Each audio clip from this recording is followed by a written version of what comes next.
todos.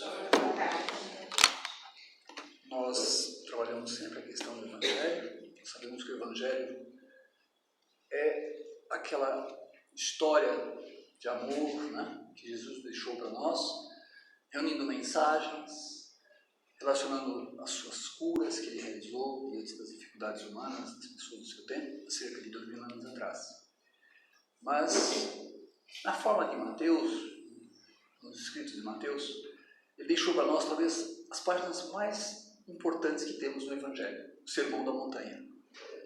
E lá no capítulo 8, versículo 10, versículo 8, ele diz assim para os seus seguidores, como recomendação: curai os enfermos, ressuscitai os mortos. Jesus se diz que ressuscitou algumas pessoas, né?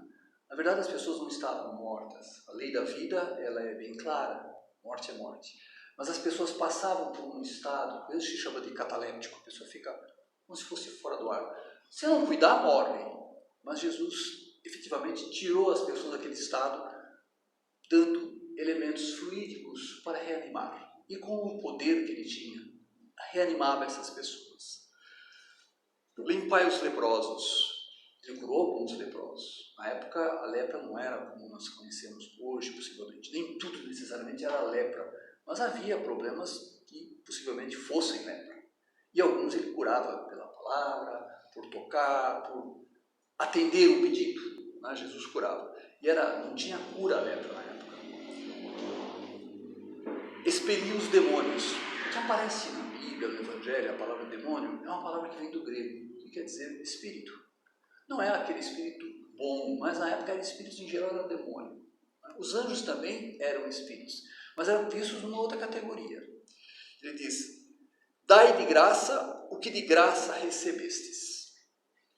Então, essa expressão toda é colocada para nós, é apenas uma frase dentro de um sermão que ele realizou junto ao Mar da Galileia, convidando a multidão, falando para os seus discípulos e deixando para nós algo marcante para todos os tempos. O mundo que nós vemos na Terra é um mundo de renovação de espíritos, um mundo de aproveitamento de oportunidades, para que se possa alcançar mundos melhores. E Jesus veio num momento em que a humanidade estava já preparada para renovar seus sentimentos, realizar reformas morais e poder se preparar para um mundo melhor, aqui ou no mundo espiritual. Então se aproveitou a nação que melhores condições tinha e voltados para um Deus único, porque na época havia muitos deuses na mentalidade das pessoas da época. Todos tinham o ritmo de um panteão, um monte de deuses que eram adorados em templos. E Jesus via Deus como para ser adorado em qualquer lugar, na natureza, em qualquer momento. E era único em Deus. Então Jesus veio trazer Deus muito perto de nós. Os judeus já tinham uma ideia de Deus, mas era um Deus de justiça. Um Deus que cobrava ordem. E vinha tudo escrito na Bíblia.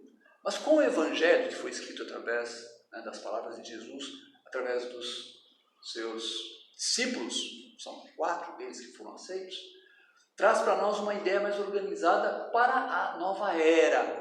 Uma era mais espiritualizante. Menos ações voltadas para o aqui e agora, mas também para o aqui e agora, mas pensando-se no termo futuro. E nesse sentido é que ele coloca os seus ensinos. Muito prático, muito objetivo, mas sempre baseado na lei de amor, justiça e caridade. Justiça é antiga. A caridade já vem agora no sentido de perceber as necessidades humanas, as dificuldades humanas, principalmente as doenças, né? Os males que nos afligem, superar o egoísmo, superar o orgulho, né? E fazer com que a pessoa comece a nascer para a vida nova. A vida com uma mente diferente, uma maneira diferente de encarar, aspectos de fraternidade. E a caridade é um meio, um momento, um móvel capaz de produzir essa fraternidade. Então Jesus vem nesse sentido. E as curas, né, são possíveis através daqueles espíritos que têm em si dons de curar. Jesus era um deles. Só que Jesus foi o espírito mais perfeito que passou pela Terra. Mas ele deixou exemplos, deixou modelos. E houve outras pessoas que também podiam fazer isso, mas não compreendiam ainda esse dom de curar. Então, quando ele vem para nós, ele vem ensinar. É uma outra época, um outro momento. Veio, fez o seu trabalho, né, trabalhou praticamente 3 anos nesse sentido, dirigido para a humanidade, e depois vai para o espaço, desencarnando. Mas aqui ficam os seus discípulos e começam então eles a oferecer as suas vidas em prol da humanidade. E isso é uma forma de caridade também. E disseminando as ideias de Jesus, as curas vieram também no sentido de fortalecer a fé. Porque é uma coisa fantástica curar um caso de lepra, por exemplo. Devolver a visão à pessoa, o ouvido, a audição, se tivesse perdido. Né? Orientar as pessoas a ver o mundo espiritual. Eles passaram a ter essa possibilidade. Então, o dom de entrar em contato com os espíritos, praticamente isso já existia antes. Havia pessoas que viam coisas do espaço, mas não interpretavam, não conseguiam entender aquilo ainda. Hoje a doutrina espírita pode nos explicar como acontecem esses fenômenos. Que recursos são necessários para que nós possamos ter acesso, então, à mediunidade. Consequentemente, esse dom de curar é algo importante para nós. Mas não pode entrar em negociação financeira para obter valores materiais em troca da promessa ou da possibilidade de curar alguém. Então, quem tem esse dom, ele deve fazê-lo porque ele recebe de Deus, e recebeu de graça. Deus permite que isso aconteça, principalmente através da intermediação de um espírito que realiza, porque Deus auxilia o homem através do próprio homem. Então os espíritos desencarnados amparam, auxiliam, fazem-se acompanhar, orientam os médiuns que são presentes na encarnação atual, para que eles possam então realizar o benefício, não é? A caridade, e nesse sentido promovendo a vida, promovendo o progresso, promovendo paz, promovendo a harmonia, fazendo com que as pessoas ganhem confiança na vida e a fé se fortaleça, e isso os aproxima de Deus. Então essas ideias são válidas nesse sentido. Consequentemente, a maneira de nós nos sentirmos mais perante Deus, mais próximos de Deus, também é orando. Então a prece também tem a sua força. É como uma espécie de atividade mental nossa, mas se nós pudéssemos enxergar, ver a manifestação da prece em direção ao alto, é como se fosse uma radiação, vamos chamar assim, colorida de uma certa cor, conforme a harmonia com que a pessoa ora, fazendo com que a pessoa então possa entrar num padrão espiritual de se aproximar de planos mais elevados. E os espíritos recebem essas preces. E conforme as necessidades, conforme o histórico das pessoas, da situação, conforme o quadro de necessidades de cada um, conforme as leis da vida que são atendidas naquele momento, então o amor se manifesta e a pessoa tem uma resposta. De repente uma cura pode acontecer. Então nas atividades espirituais, muitas vezes as pessoas são curadas e as preces estão envolvidas. Então orar para o nosso anjo da guarda, né? Orar a Deus, orar a Jesus, não importa. Cada um vai orar como achar melhor. E não precisa ninguém orar por nós. Se alguém for orar por nós, pode fazê-lo, mas sem interesse de tirar vantagem desse ato. Não cobrar por isso, é o que Jesus fala. Né? Então, a oração é um meio de, digamos, de preparação de um ambiente, de estimulação, de fazer com que a pessoa se sinta, então, preparada para conversar com Deus. E ali, Deus presente na sua consciência, faz com que a pessoa repense os seus atos, reveja os seus atos, recebe muitas vezes aquela fluidificação, aquela magnetização, faz com que a pessoa entre em conforto, novas esperanças. E a fé se fortalece, a fé se desenvolve. Jesus falava, se tiveres fé do tamanho de um grão de mostarda, pede a esta montanha e ela se moverá. Isso é vamos falar assim, é uma forma metafórica de dizer para nós, você tem uma força interior, mas se ligue com Deus. E aí as coisas se tornam possíveis, dentro daquilo que as leis divinas permitem, que são leis naturais. Então ninguém vai mudar uma montanha, mas às vezes umas dificuldades montanhosas de problemas para nós, né? Como se fosse uma montanha representando assim, podem ser mudados no tempo, conforme as necessidades, conforme o nosso merecimento também, vão sendo trabalhados. Então a prece tem muita força, mas não pode ser negociada. Dentro do Evangelho de Jesus, nós temos também uma outra lição interessante. Né? Quando Jesus nasceu, há cerca de 2000 e poucos anos atrás, a sua vinda tinha sido anunciada pelos profetas. Já havia alguma atividade espiritual através dos próprios profetas, que eram homens guiados, né, por espíritos para poderem se tornar intermediários, daí a palavra médium, entre o plano material, naquela época representada pelas nações que existiam, porque não era só no estado que Jesus nasceu, lá na nação que Jesus nasceu, que havia atividade espiritual. Sempre houve atividade espiritual. Só que a compreensão é que hoje é mais facilitada pela evolução científica, pela evolução educacional, né? Pela educação que nós recebemos ao longo do tempo, compreendendo, se comunicando e fazendo com que se possa compreender o uso dessa mediunidade. Então, ao tempo de Jesus também já havia isso. E se conta no Evangelho de Jesus segundo Lucas que um homem em Jerusalém, cujo nome era Simeão, ele fora avisado que só morreria, só desencarnaria quando conhecesse o Salvador. O Salvador era o Messias. A palavra Messias, né, o Cristo escolhido, era a pessoa que estava sendo prometida àquela nação que vivia oprimida por vários povos antes da vinda de Jesus. Vários povos que dominaram aquela nação, fizeram deles cativos, tiraram de sua terra, acabaram muitas vezes com aquela nação, depois ela teve que renascer aos poucos. Então, ao tempo de Jesus, ela esperava, pela fé que tinha em Deus, pelas promessas de que seriam uma nação importante no mundo, e já era importante espiritualmente falando. Já tinha uma estrutura. O que nós temos hoje é herança dessa época, desse povo. O que nós temos de cristianismo hoje, Jesus era judeu, veio exatamente desse povo. Então, havia a esperança de que alguém viria para reunir esse povo, fortalecê-lo, como se fosse um líder guerreiro, vamos chamar assim, um líder político, e tornar determinante no mundo, proeminente, importante no mundo, liderando as demais nações. Até hoje eles sonham com esse Messias. Mas Jesus já veio. Só que ele não veio como um guerreiro, não veio conseguir a paz pela guerra. Veio conseguir a paz pela compreensão, pelo entendimento, pelo amor, pela bondade, pelas possibilidades que ele oferecia do homem renovar-se, transformar-se e deixar de ser egoísta, deixar de ser uma pessoa orgulhosa, que são as maiores chagas da humanidade, esses dois aspectos da falta de virtudes nossas. Então Jesus, quando vem ao mundo como criança, lá bebezinho, nasce naturalmente da sua mãe Maria. E Simeão soubera que, através dos Espíritos, que ele veria esse Salvador. Então, ele é mandado pelos Espíritos ao templo, quando Jesus vai ser apresentado no templo, cerca de 40 dias após o seu nascimento.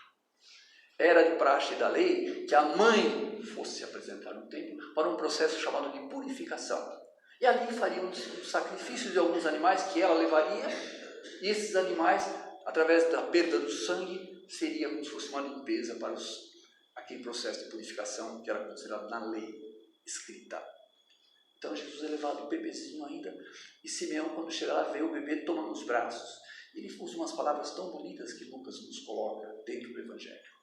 E ele diz assim, voltando-se como se fosse uma oração: agora, soberano Senhor, já podes despedir o teu servo, ele, Simeão, porque os meus olhos viram a tua salvação, Jesus, que preparasse para todos os povos, luz para todas as nações e glória de teu povo Israel.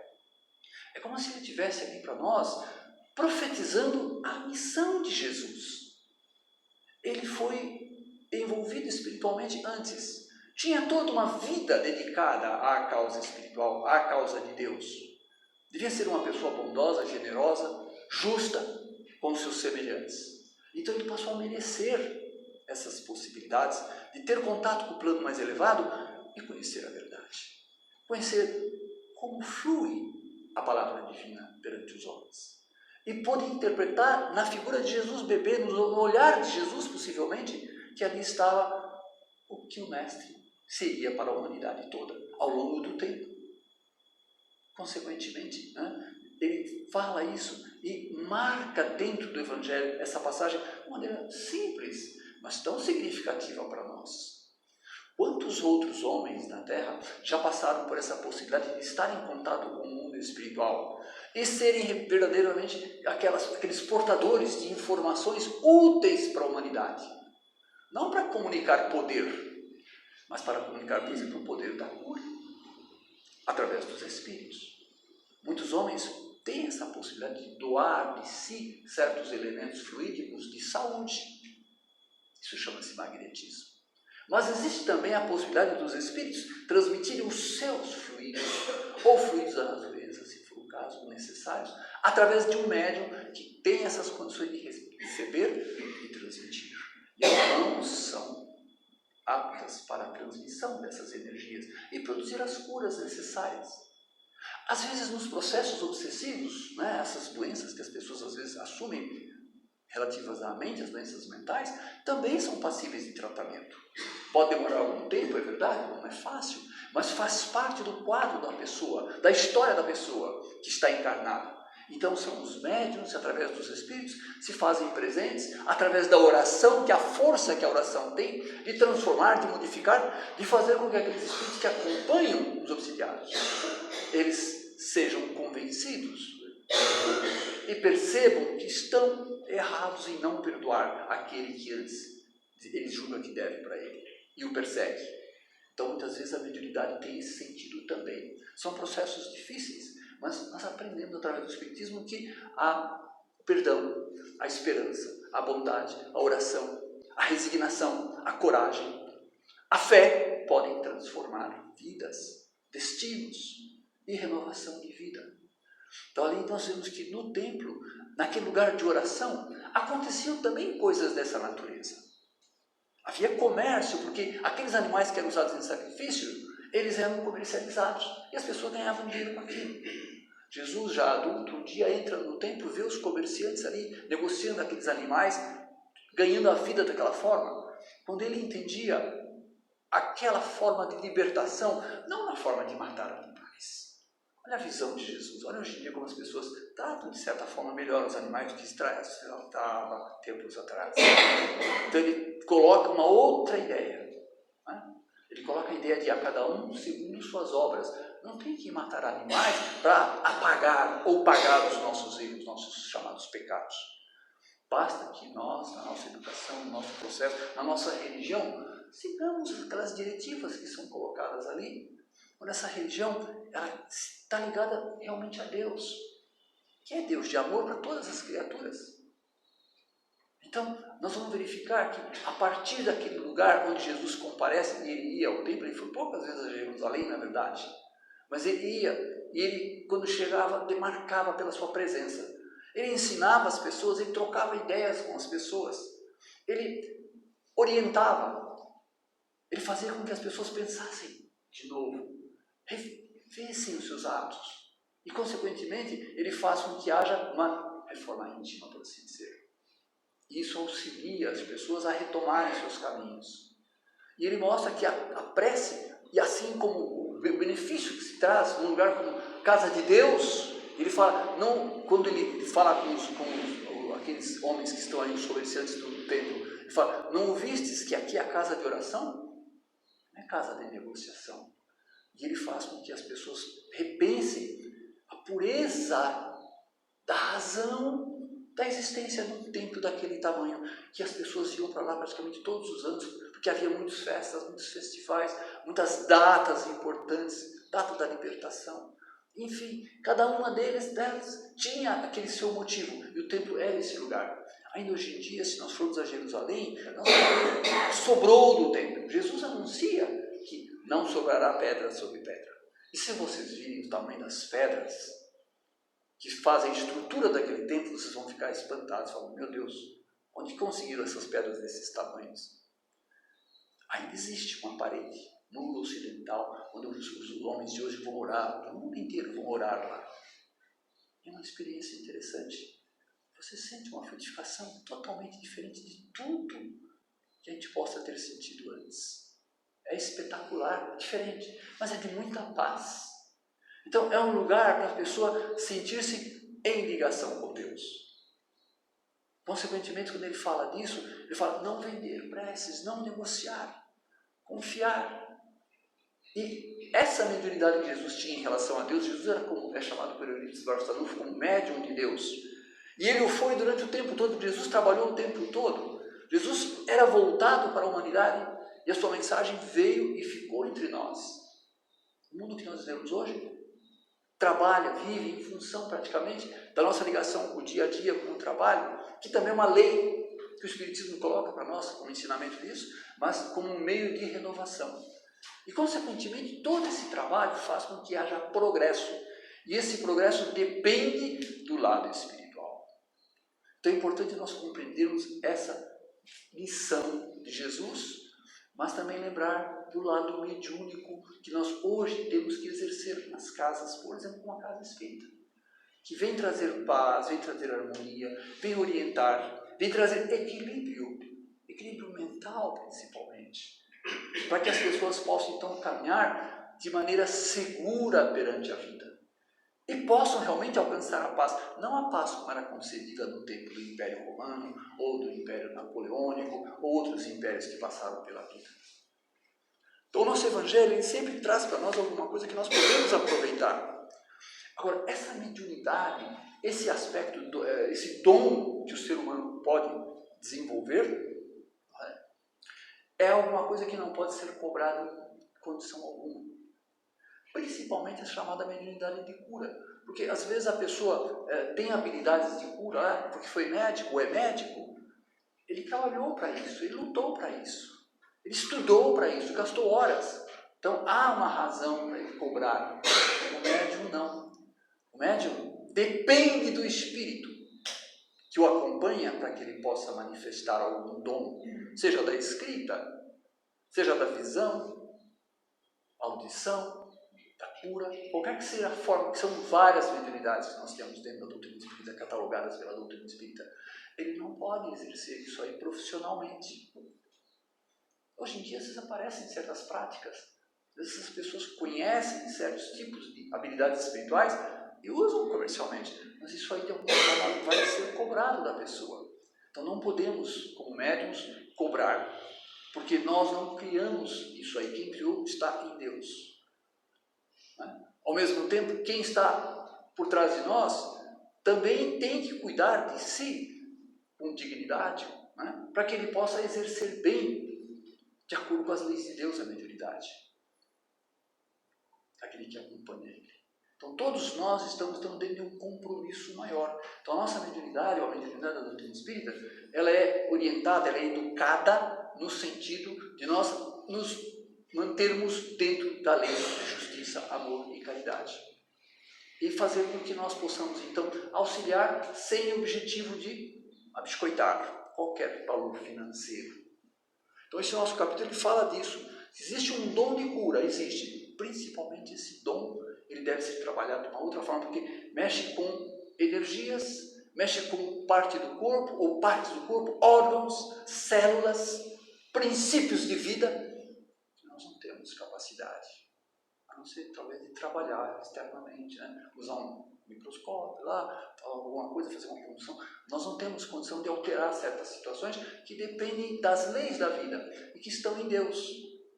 Consequentemente, a nossa função é simplesmente acompanhar o progresso, participar conforme nos for colocado.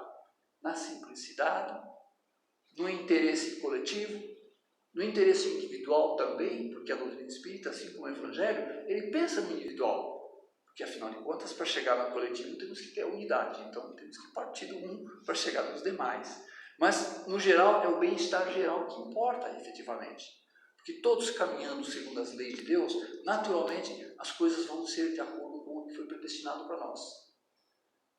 Se localiza no tempo. Lembra que o que houve lá no tempo de Jesus foi uma transição de uma estrutura que veio no mundo para nos apresentar Deus unitário, Deus único, Deus Pai. Depois, quando veio com Jesus, ele abre para nós a visão. É só lembrar, em João tem uma passagem da chamada mulher samaritana. Jesus é a mulher chamada samaritana, que fala, Deus é Espírito.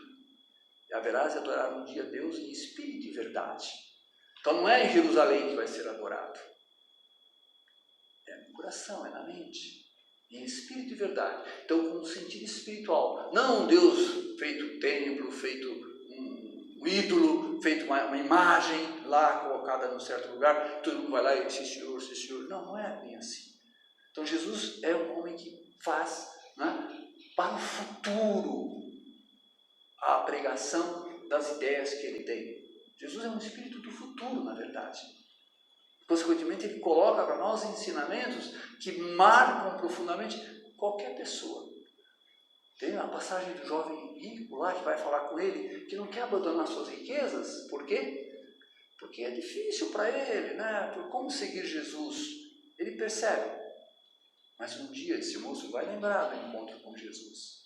Esse moço vai passar por processos que vão falar, puxa vida, eu perdi a oportunidade, mas ainda é tempo de recomeçar. E aí entra um processo chamado reencarnação, que vem ajudar. E a doutrina espírita trabalha muito bem essa questão da reencarnação para nós, nos dando condições de compreender todos os processos evolutivos e fazendo com que nós possamos nos integrar no mundo de uma maneira muito mais produtiva. Que Jesus nos abençoe a oportunidade de hoje, que nós possamos voltar oportunamente, com saúde e paz, e confie na bondade de Deus acima de todas as coisas. Graças a Deus.